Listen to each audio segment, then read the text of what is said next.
ہمارے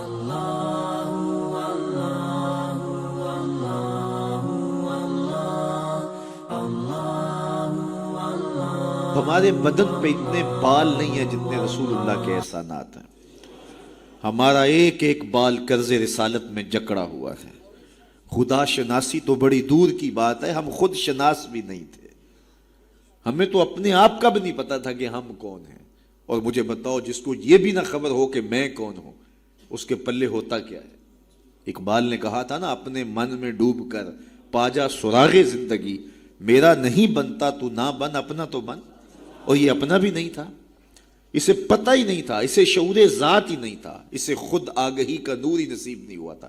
تبھی تو انسان ہو کے، اشرف المخلوقات ہو کے، درختوں کو، پتھروں کو، حشرات الارض کو، چوپایوں کو اپنا معبود سمجھتا تھا. انسان کی پیشانی کہاں کہاں رسوا نہیں ہوئی. درختوں کی جڑوں کو اس نے سجدہ کیا ہے. یہ کیچوا نہیں ہوتا مچھلی پکڑنے کے لیے جس کو کانٹے سے لگاتے ہیں، کسی زمانے میں یہ بھی انسان کا معبود رہا ہے.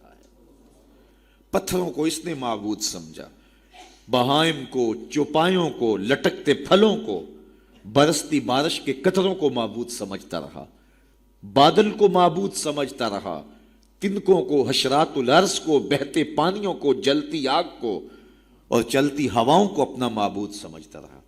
اسے یہ نہیں پتا کہ میں ہوں کون. اے تماشا گاہ عالم روئے تو کجا بہرے تماشا می روی. دنیا تجھے ڈھونڈنے نکلی ہے، تو کس کی تلاش میں ہے. یہ اشرف المخلوقات ہو کے، مقصود کائنات ہو کے، یہ اس کائنات کا دل اور کلیجہ ہو کے، حشرات الارض کو، سانپوں کو، بچھوؤں کو اپنا معبود سمجھ رہا ہے. یہ تو میرے حضور نے بتایا، یہ تیرے معبود نہیں ہیں، تیری دہلیز کے نوکر ہیں. ان درختوں کو پوچھتا ہے، یہ تو تجھے چھاؤں فراہم کرنے کے لیے، آکسیجن دینے کے لیے، تیرے ایندھن کے کام آنے کے لیے، تیرے ذوق نظر کی تسکین کے لیے، تجھے پھل فراہم کرنے کے لیے پیدا کیے گئے ہیں. ان جانوروں کو پوچھتا ہے، یہ تو تیری سواری کے لیے، بار برداری کے لیے، تجھے دودھ اور گوشت کی ضروریات فراہم کرنے کے لیے پیدا کیے گئے ہیں. یہ چاند، سورج، ستارے، اجرام فلکیہ، یہ تیرے معبود کیسے ہو سکتے ہیں؟ یہ تو تیری راہوں میں روشنی اجالنے کے لیے پیدا کیے گئے. نہیں تو دیکھ، یہ انگلی اٹھتی ہے اور چاند ٹکڑے ہو کے قدموں میں آتا ہے، سورج پلٹ کے اثر کے وقت پہ آتا ہے. اور سڑیاں کھجوراں اگا جاندائے، او پتھراں نو کل میں پڑا جاندا. قطرے کو سمندر، ذرے کو ستارہ کرتے ہیں، کونین کو خم آ جاتا ہے جب زلف سوارا کرتے. اب انسان کی آنکھ کھلی کہ میں کون ہوں، کہ یہ پوری کائنات. درختوں کو پوچھتا ہے، جا میں نہیں، تو ہی کہہ دے تمہیں اللہ کا رسول بلا رہا ہے. اللہ اکبر. درخت شاخوں کے بل اپنے آپ کو گھسیٹتے ہوئے سلامی دینے حاضر ہو جاتے. حضرت یعلا بن مرہ کہتے ہیں کہ ایک سفر سے واپسی تھی، راستے میں قیام ہوا تو حضور استراحت فرمانے لگے، تو میں حضور کے پہرے کے لیے کھڑا ہو گیا. دور صحرا میں ایک درخت تھا، وہ ہلنے لگا، پھر جڑوں سمیت اکھڑا اور شاخوں کے بل اپنے آپ کو گھسیٹتا ہوا میرے برابر آ کے کھڑا نہیں ہو جاتا. میرے لیے بڑی حیرت کی بات تھی، لیکن کوئی تھا نہیں کہ جس سے بات کروں. خیر تھوڑی دیر کے بعد وہ اپنی جگہ سے چلا اور جہاں سے اکھڑا تھا وہیں جا کے نصب ہو گیا. حضور بیدار ہوئے تو سلام عرض کرنے کے بعد میں نے پہلی بات یہی عرض کی. میں نے کہا، حضور وہ سامنے والا جو درخت ہے تھوڑی دیر قبل اپنی جگہ سے اکھڑا تھا، شاخوں کے بل اپنے آپ کو گھسیٹتا ہوا یہاں آیا، رکا، جھومتا رہا، پھر واپس چلا گیا. حضور نے حیرت کا اظہار نہیں کیا. میں تو سویا تھا، تفصیل سناؤ. کوئی آندھی آئی، کوئی جھکڑ آیا، کوئی طوفان آیا، کیسے اکھڑا؟ حضور مسکرا دیے اور فرمایا، ھذہ شجرۃ استاذنت ربھا. فرمایا یہ درخت ہے، اس نے رب سے اجازت مانگی تھی. مالک تیرا محبوب نیڑے آیا ہے، سلام نہ کر رہا ہوں.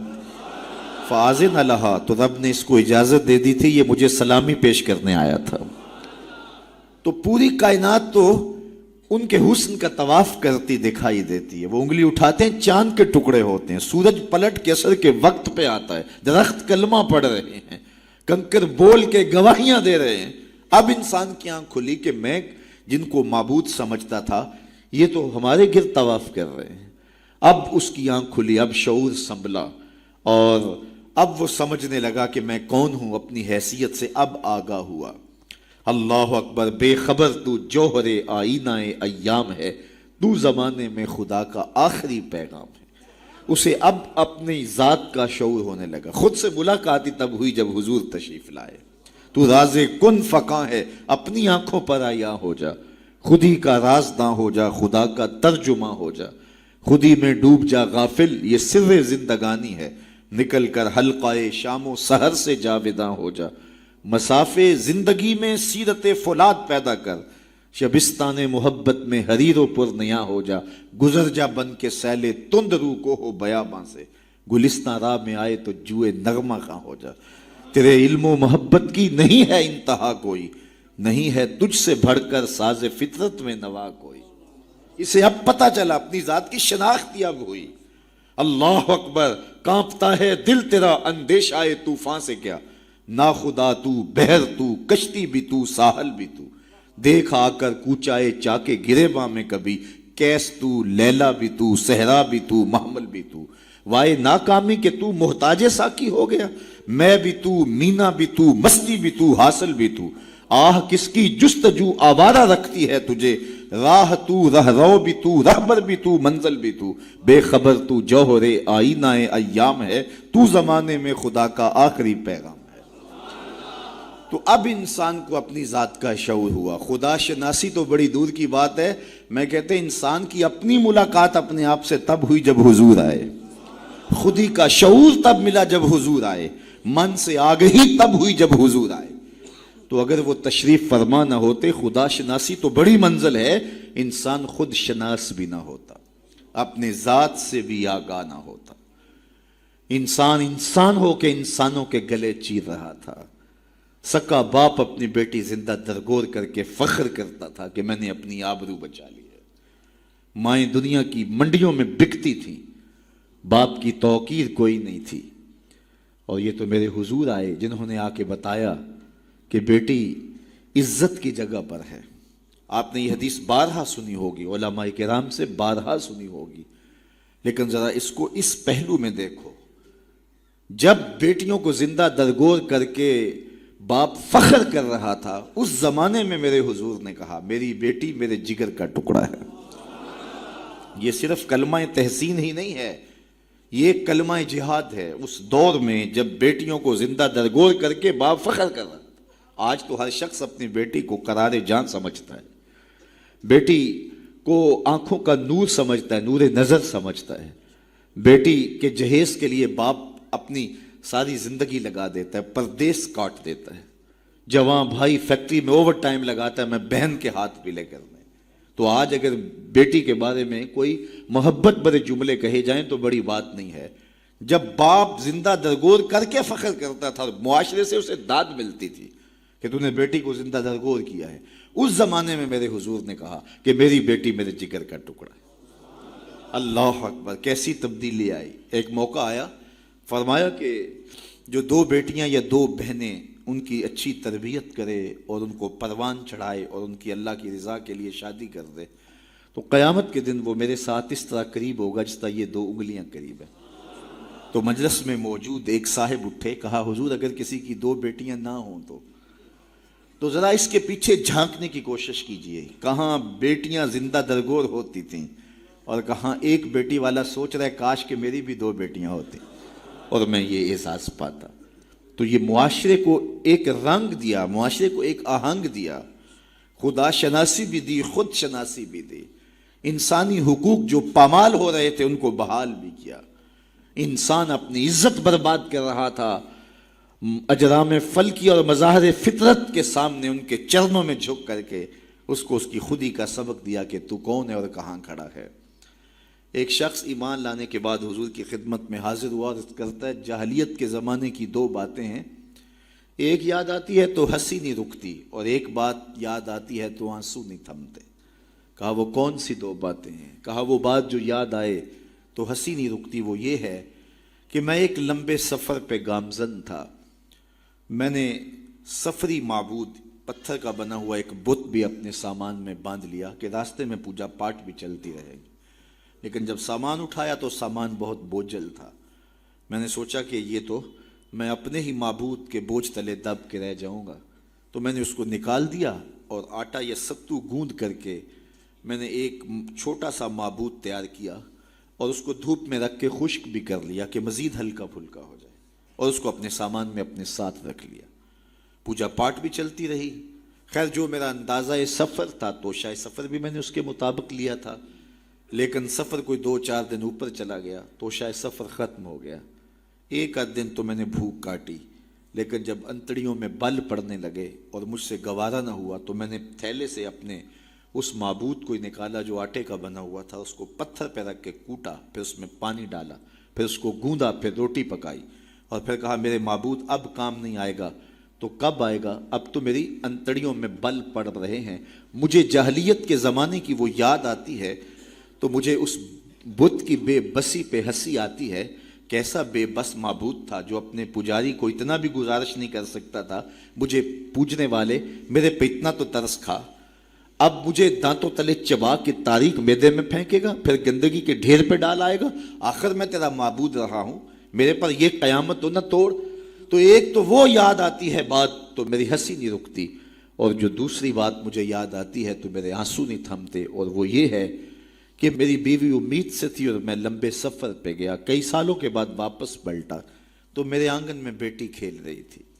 میری بیوی نے اس ڈر سے کہ کہیں بیٹی کو دیکھ کر کے زندہ درگور نہ کر دے، اس کے توتلے لہجے میں میرے لیے محبت ڈال دی تھی، اور وہ مجھے یا آباتا ہو کہہ کے مخاطبہ کرتی ہے اور میری ٹانگوں سے چمٹ جاتی۔ میں صفاق تھا اندر سے اور مجھے بڑا غصہ آیا۔ میں نے اپنی بیوی کو گھورا کہ ایک تو نے سانپ کو جنم دیا ہے اور دوسرا نخرے کر دی، اس کو باتیں سکھائی ہیں، اور موقع کی طاق میں رہا۔ لیکن اس بیٹی کے سینے میں میرے لیے اس کی ماں نے اتنا پیار ڈال دیا تھا۔ بیٹیاں تو ویسے بھی باپ سے ٹوٹ کے پیار کرتے ہیں، بیٹیوں کی محبت تو مثالی ہوتی ہے۔ پھر ماں نے محنت کی تھی کہ اس کا باپ کوئی انتہائی قدم نہ اٹھائے، تو اس کے لیے اس کے باپ کے لیے بے پناہ محبتیں ڈال دی تھی۔ کہتے ایک دن میں نے موقع پایا اور اس بیٹی کو اٹھایا اور صحرا میں لے گیا۔ میرا خیال یہ تھا اس سے آج جان چھڑا لوں، اور گڑھا کھودنے لگا۔ کڑکتی دھوپ تھی، میرے بدن پہ پسینہ نمودار ہوتا تھا۔ وہ آگے بڑھتی اور اپنے دوپٹے سے میرے ماتھے کا پسینہ پوچھتی، لیکن میرا دل پھر بھی نرم نہ ہوا۔ خیر جب میں نے گڑھا کھود لیا تو باہر نکلا تو میری بیٹی نے سکھ کا سانس لیا کہ میرے باپ کی مشقت ختم ہوئی، لیکن وہ نہیں جانتی تھی کہ اگلی مشقت کس کی شروع ہونے والی ہے۔ میں باہر نکلا، اس کو زور سے اس گڑھے میں دھکا دے کے اوپر سے مٹی انڈھیلنے لگا۔ وہ ننھے ننھے ہاتھ جوڑتی رہی، چیختی رہی اور مجھ سے گزارشیں کرتی رہی کہ یہ کیا کر رہے ہو، لیکن میں اوپر مٹی انڈھیلتا رہا اور اس کی چیخیں اس ریت تلے دب گئیں۔ آج جب اسلام لایا ہوں تو اس کی چیخیں مجھے سونے نہیں دیتی۔ عرب کے ریگزاروں میں دبی ہوئی معصوم بچیوں کے سسکتے آنسو اور اس کی روتی آنکھیں کس کو پکار رہی تھیں؟ بیواؤں کی چیخیں فریاد کر کر کے کس کی منتظر تھیں؟ یتیم کس کو ڈھونڈ رہے تھے، کس کے منتظر تھے؟ زمانہ آنکھیں فرش بچھائے ہوئے کس کا انتظار کر رہا تھا؟ وہ جس کے نام پر داؤد نے نغمہ سرائی کی، وہ جس کے ذکر پر شاہ سلیمان نے گدائی کی، دل یحییٰ میں رہ گئے ارماں جس کی زیارت کے، لب عیسیٰ پہ آئے واز جس کی شان رحمت کے، جو بن کے روشنی پھر دیدہ یعقوب میں آیا، جسے یوسف نے اپنے حسن کی نئے رنگ میں پایا۔ ندانم آ گلے خنداں چے رنگ و بو دارت کہ مرغے ہر چمنے آرزوئے او دارت۔ ہر کوئی منتظر ہے، کوئی ہاتھ پھیلا کے کہہ رہا ہے ربنا وابعث فیہم رسولا۔ مالک آنکھیں بوڑھی ہو گئی ہیں، اب اس رسول کو بھیج بھی دے۔ حضرت عیسیٰ تو بولے مبشرم برسول یات من بعد اسمہ احمد، چلو نام بھی بتائے جا رہا، ان کا نام احمد ہوگا۔ زمانہ منتظر تھا، پوری دھرتی انتظار کر رہی تھی۔ بیواؤں کی چیخیں اور یتیموں کی آہیں اور معصوم بچیوں کے دبے ہوئے آنسو جب ریت سے پکار کرتے ہوئے عرش الہی کو جنبش دینے لگے تو اللہ کو دکھی انسانیت پہ رحم آیا۔ آمنہ کی آغوش میں محمد عربی تشریف لے آئے۔ ناگہاں ساکن ہواؤں پر روانی آ گئی اور چمن کے پتے پتے پر جوانی آ گئی۔ آج زانوئے ازل نے صبح پہ انگڑائی لی اور مسکرا کر ایک کرن نے ہاتھ میں شہنائی لی۔ مخزن اسرار قدرت کے امی پیدا ہوئے، غل ہوا دنیا میں ختم المرسلین پیدا ہو۔ ایک بہار پھیلی نا. ربی ویسے بھی عربی میں بہار کو کہتے ہیں, ربیع الاول آغاز بہار. کہا محبوب تو محبوب ہے اور محبوبوں کو بہاریں ہی سجتی ہیں. جب گلیاں چٹکنے لگے گی, غنچے مہکنے لگے گی, جب کائنات بہار بن جائے گی, جانے بہار بن کے تشریف لے آنا. تو ان کی جلوہ گری, ان کی تشریف آوری انسانیت پر اللہ کا بہت بڑا احسان, اسی لیے اس کو جتلایا اور کہا لقد من اللہ علی المؤمنین اذ بعث فیہم رسولا. تو یہ احسان عظیم ہمارے اوپر ہوا, اتنی بڑی نعمت, وہ نعمت عظمیٰ جس کے لیے نبی منتظر رہے, نبیوں کی ٹیمیں منتظر رہیں, اور ہم نے کوئی آرزو تو نہیں کی تھی. وہ تو منتیں مانتے رہے. بحیرہ راہب کہاں بیٹھا تھا, نستورہ کہاں بیٹھا تھا, کہاں کہاں منتظر ان کی راہوں میں لوگ بیٹھے تھے. شب ہجر کی سختیاں, کوئی اس سے جا کے پوچھے, تیری راہ تکتے تکتے جسے صبح ہو گئی ہے. زمانے منتظر رہے, صدیاں منتظر رہیں, لوگ راہوں میں بیٹھے رہے, ہم نے کوئی انتظار نہیں کیا. آنکھ کھلی, ہمارے والد صاحب مؤذن کو مسجد سے بلا لائے, انہوں نے کان میں آ کے کہا مبارک ہو, تو حضور کا غلام بن کے آ رہا ہے. شاہوں سے ملا ہے نہ تونگر سے ملا ہے, اللہ کا عرفان اسی در سے ملا. اوروں کو ملا ہے تو مقدر سے ملا ہے, مجھ کو تو مقدر بھی تیرے در سے ملا ہے. تو یہ ہماری خوش بختی, ہماری فیروز بختی کہ ہمیں وہ محبوب نصیب ہوئے جس کے لیے زمانے تڑپتے رہے, ترستے رہے, منتظر رہے, آنکھیں بچھی رہیں, تمنائیں بیتاب رہیں, آرزویں مچلتی رہیں, لیکن وہ جانے بہار بن کے تشریف لے آئے. اب جب حضور تشریف لائے ہیں, پھر صحابہ نے تو حد کر دی نا, اپنا سب کچھ ان کے نام پہ لٹا دیا. کہا آپ کے دین کا جھنڈا لے کے اٹھیں گے اور دنیا کے آخری کنارے تک پہنچیں گے. پھر تابعین نے وہ جھنڈا تھاما, تبا تابعین نے وہ جھنڈا تھاما. اس شخص کی کہانی ہم نہیں بھول سکتے جو گھوڑے پہ بیٹھ کے اللہ کے نام کی دعوت دیتے ہوئے آگے بڑھا, آگے دلدل آ گئی, زمین ختم ہو گئی, تو گھوڑے کی باگیں کھینچ لیتا ہے اور کہتا ہے مالک میرے جذبے تو جوان تھے, تیری زمین ہی ختم ہو گئی. اس پہ اقبال نے کہا تھا دی اذانیں کبھی یورپ کے کلیساؤں میں, کبھی افریقہ کے تپتے صحراؤں میں, دشت و دشت دریا بھی نہ چھوڑے ہم نے, بحر ظلمات میں دوڑا دیے گھوڑے ہم نے. تو وہ ہمارے اسلاف تھے. آج میں اور آپ حضور کے میلاد میں آئے ہیں. ہم ایک لمحے کے لیے اپنے باطن میں اتریں, اپنے اندر اتریں اور سوچیں کیا ایک محفل سے حضور کی محبت کا حق ادا ہو جاتا ہے؟ کہ ایسے ہاتھ لہرانے سے حضور کا محبت کا حق ادا ہو جاتا ہے؟ کڑکدار نعرہ لگانے سے حضور کی محبت کا حق ادا ہو جاتا ہے؟ کیا لوگوں کو بلائیں, دعوت دیں, کھانے کھلائیں, بریانیاں کھلائیں تو کیا حضور کی محبت کا حق ادا ہو جاتا ہے؟ آئیے اگر حضور سے محبت کرتے ہیں تو سر سے لے کر پاؤں تک حضور کی غلامی کے رنگ میں رنگے جائیں. ہمارے استاد فرمایا کرتے تھے یہ نہ ہو کہ لوگ تمہیں پوچھیں تمہیں کون ہوتے ہو اور تمہیں بتانا پڑے کہ ہم مسلمان ہوتے ہیں, یہ دیکھو مذہب کے خانے میں اسلام لکھا ہے. فرماتے تھے صاحب کسی کو پوچھنا نہ پڑے, تجھے بتانا بھی نہ پڑے, تیری وضاقتہ, طرز زندگی, انداز معاشرت ایسا ہونا چاہیے تو دور سے آ رہا ہو, لوگ پہچان کے کہیں وہ دیکھو آقا کا غلام آ رہا ہے. نور آنکھوں میں تو چہروں پہ اجالے ہوں گے, مصطفیٰ والوں کے انداز نرالے, دنیا میں بھی ان کے دم سے مقدر چمکا, محشر میں بھی ان کی رحمت کے حوالے ہوں گے. تو یہ میری اور آپ کی فیروز بختی کہ ہمیں وہ رسول اور نبی نصیب ہوئے. تو آئیے اپنی زندگی کی ایک ایک سانس حضور کے نام کر دیں, جئیں تو حضور کے لیے, مریں تو حضور کے لیے, اور اپنی زندگی کو حضور کی راہوں میں نچھاور کر دیں. ان کے دین کا جھنڈا لے کر کے اٹھیں اور دین کے پیغام کو دنیا تک, ایک ایک کونے تک پہنچانے کا عزم کریں. اور وہ کیسے ممکن ہوگا کہ ہم اپنے انداز زندگی کو تبدیل کریں. جب کوئی شخص صالحیت کا لبادہ پہن لیتا ہے تو پھر وہ زبان سے نہ بھی بولے, وہ سنت و سیرت کا پیکر گلی سے گزر بھی رہا ہو تو وہ بھی تبلیغ کا رنگ ہوتا ہے, وہ بھی ایک انداز ہوتا ہے, دعوتی انداز ہوتا ہے. لیکن اگر میں زبان سے دعوت دین کی دیتا رہوں اور میرا رویہ, میرا عمل, میرا کردار, میرا لہجہ, میرے اخلاق اس کی نفی کر رہے ہوں تو میں حرف حرف منافقت کر رہا ہوں. اس لیے مجھے اپنے رویے کو, اپنے طرز زندگی کو, اپنے انداز معاشرت کو حضور کی سنت کے سانچے میں ڈھالنا پڑے گا. محمد دی زیارت محمد دے رنگ وچ, ٹھگ بازیاں جانے پیارا محمد. اقبال نے کہا تھا چو بنام مصطفیٰ خانم درود, از خجالت آب می گردد وجود, عشق می گوید کہ اے محکوم غیر, سینائے تو از بتا مانند دیر تا نداری از محمد رنگو بو بر زبان خود میں اعلیٰ نام ہو.